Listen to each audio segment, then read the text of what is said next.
안녕하세요 여러분. 혹시 생명과학이라는 과목이 어렵거나 따분하게 느껴진 적이 있으신가요? 아마 대부분의 시청자분들이 공감하는 상황일 텐데요. 저는 여러분들이 생명과학만큼 재미있는 과목이 없다는 사실을 알려드리기 위해 실험 영상과 함께 찾아왔어요. 낯설게 느껴지는 생명과학이 다르게 보일 거예요. 자, 그럼 저와 함께 실험을 하러 가볼까요? 오늘은 염색체를 관찰하는 실험을 하겠습니다. 염색체란 무엇일까요? 염색체란 생명체에서 유전 정보를 전달하는 물질을 말합니다. 염색체는 흔히 유전 물질이라고 알려진 DNA와 단백질로 이루어져 있습니다. 그렇다면 유전 정보란 무엇일까요? 유전 정보란 생물이 부모에서 자식에게로 전달되는 정보로, 유전 정보에는 여러분들의 혈액형, 눈, 키, 머리카락을 포함한 여러분의 모든 특징들이 있습니다. 여러분들의 유전 정보는 DNA를 구성하는 4가지의 염기, 아데닌, 티아민, 구아닌, 사이토신의 순서를 통하여 표현되어 저장됩니다. 이것을 염기 서열이라고 합니다. 우리 몸에서는 이 염기 서열을 바탕으로 유전 정보를 해독하고, 해독한 방법대로 여러분의 몸을 구성하는 단백질을 합성합니다. 이처럼 유전 정보를 통하여 단백질을 합성하는 과정을 유전자 발현이라고 합니다. 그럼 이제 실험을 진행하겠습니다.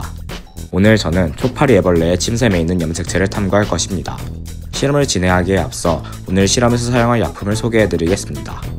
오늘 실험에서는 실험 중 애벌레가 마르지 않도록 하는 초파리 등장에 침샘 세포가 흐물흐물해져서 염색체를 더 쉽게 관찰하도록 하는 1몰롱도 염산수용액, 세포의 염색체를 붉게 염색하여 염색체가 더 잘 보이도록 하는 아세트올세인을 사용합니다. 실험 중 날카로운 물건과 위험한 시약이 많으므로 반드시 장갑을 착용한 후 실험을 진행해주세요. 그럼 이제 실험의 준비물들을 소개해드리겠습니다. 방금 전 소개해드린 3가지 시약, 핀셋, 초파리 366층, 슬라이드 글라스와 커버 글라스, 거름종이, 지우개가 달린 연필을 준비합니다. 또한 실제 현미경과 광학 현미경을 준비합니다. 실험 과정입니다. 슬라이드 글라스 위에 등자액과 염산 수용액을 한 방울 떨어뜨립니다. 초파리 366층을 통에서 한 마리 꺼내 슬라이드 글라스 위에 떨어뜨린 등자액 위에 올려줍니다. 그 후 슬라이드 글라스를 실체 현미경 위에 올린 후 실체 현미경의 초범을 잡아줍니다.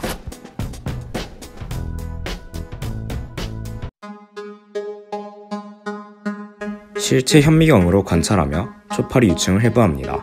2개의 핀셋을 이용하여 초파리 유충의 머리를 잡고 분리하세요. 분리된 초파리 유충 머리에서 초파리의 침샘을 찾아 분리합니다. 이때 초파리의 침샘과 색이 비슷한 하얀 지방 조직과 침샘을 헷갈리지 않도록 주의해주시기 바랍니다. 분리된 초파리의 침샘을 염산 수용액 방울로 옮겨줍니다. 등자액을 뿌렸던 곳을 휴지로 닦은 후 아세트올세인 한 방울을 염산 방울이 없는 것에 뿌려줍니다. 이제 초파리 침샘 표본을 만들 차례입니다. 염산 수용액에 침샘을 담근 지 30초가 지난 후 침샘을 아세트올세인에 담그어 염색합니다. 5분이 지난 후 커버 글라스로 침샘이 들어있는 아세트올세인 위를 덮습니다. 이렇게 하면 초파리 침샘 표본이 완성됩니다. 커버 글라스 위에 거름 종이를 올립니다. 그 다음 지우개가 달린 연필의 지우개로 커버 글라스가 덮인 곳을 두드려줍니다. 광학 현미경 위에 만든 표본을 올린 후 오른쪽 나사를 돌려 표본이 빛이 있는 곳에 오도록 합니다. 그런 다음 왼쪽의 조동 나사와 미동 나사를 돌려 표본에 초점을 잡습니다. 이때 배율은 가장 낮은 배율인 가장 짧은 길이의 경통을 대물 렌즈로 한 후 관찰합니다. 초점을 잡은 후 대물 렌즈를 시계 방향으로 돌려 한 단계 더 높은 배율로 표본을 관찰합니다. 이제 실험에서 관찰한 초파리 애벌레 침샘의 염색체를 분석하겠습니다. 그 모습은 다음과 같습니다. 이 실험에서 초파리 염색체에서 밴드, 즉 가로줄무늬가 나타나는 모습을 확인할 수 있었습니다. 줄무늬에서 진한 부분은 염색체에서 유전자가 존재하는 부분으로, 이를 통하여 염색체와 DNA는 특정 구간에서만 실제 유전 정보를 저장한다는 사실을 알 수 있었습니다. 또한 이 실험에서 염색체 줄무늬의 일부분이 희미하게 부풀어져 있는 부분을 확인할 수 있었습니다. 이 부분을 퍼프라고 합니다. 퍼프는 유전자의 발현을 위하여 굳게 잠겨있던 DNA가 일부 풀린 구조입니다. 이 퍼프를 통하여 유전자의 발현은 한 염색체에서 한 곳에서 일어나는 것이 아닌 염색체 곳곳에서 개별적으로 발현된다는 사실을 알 수 있었습니다. 이번 실험을 통하여 관찰한 초파리 애벌레 침샘 염색체는 일반적인 염색체보다 크기가 큰 거대 염색체라는 것을 확인할 수 있었습니다. 이러한 거대 염색체가 나타나는 이유는 애벌레가 번데기가 되기 위하여 필요한 물질들을 많이 생산하기 위해서입니다.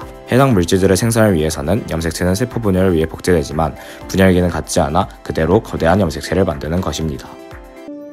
여러분, 어떠셨나요? 우리가 흔히 배우던 염색체가 더 크게 존재할 수 있다는 사실이 신기하지 않나요? 여러분도 한번 신기한 세포의 세상을 탐구하는 것이 어떤가요?